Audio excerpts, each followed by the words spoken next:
নমস্কার, তিয়াশার রান্না বান্নাতে আপনাদের সবাইকে স্বাগত। আবারও চলে এসেছি নতুন একটি রেসিপি আপনাদের সাথে শেয়ার করতে, সেটা হচ্ছে ডিম আলুর ঝোল। তো চলুন রেসিপিটা শুরু করি।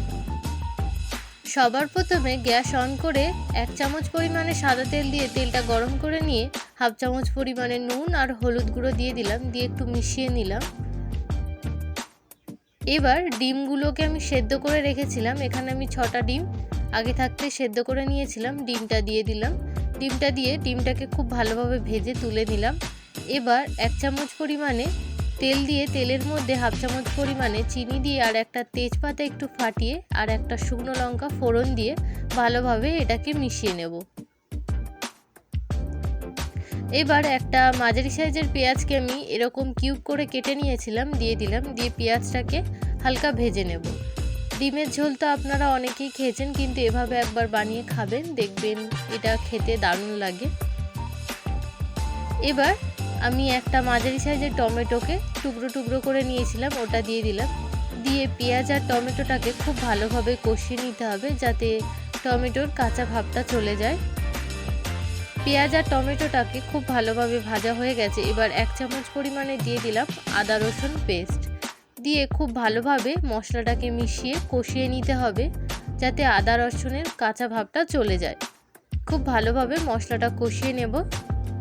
খুব ভালোভাবে মশলাটা কষে গেছে, তেল ছেড়ে এসছে। এবার আমি আলুটাকেও সেদ্ধ করে নিয়েছিলাম, এরকম 2 টুকরো করে আলুটাকে খুব ভালোভাবে এবার মশলার সাথে মিশিয়ে নিচ্ছি। আমি আলু আর ডিমটাকে একসাথে সেদ্ধ করে নিয়েছি।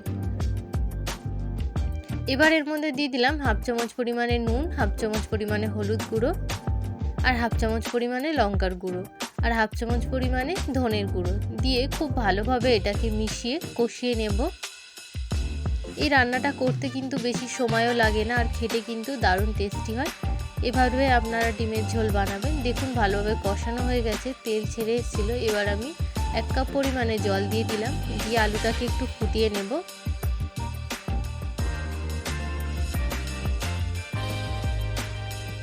এই রান্নাটা করতে কিন্তু খুব কম সময় লাগে, আর এরকমভাবে ডিমের ঝোল বানালে খেতে কিন্তু দারুণ হয়। এবার আমি সেদ্ধ ভেজে রাখা ডিমগুলো দিয়ে দিলাম, দিয়ে আর একটু নাড়িয়ে চাড়িয়ে দিলাম। এবার এটাকে আমি 2 মিনিট মতন ফুটিয়ে নেব, নিলে এটা একদম রেডি হয়ে যাবে।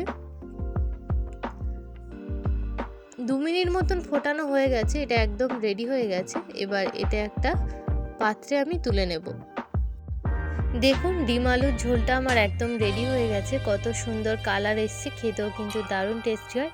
এভাবে আপনারা একবার বাড়িতে ট্রাই করবেন, দেখবেন খেতে দারুণ লাগে। আর আমার এই রেসিপিটা যদি আপনাদের ভালো লাগে লাইক করবেন, কমেন্ট করবেন, আর আমার চ্যানেলটি প্লিজ সাবস্ক্রাইব করে আমার পাশে থাকবেন।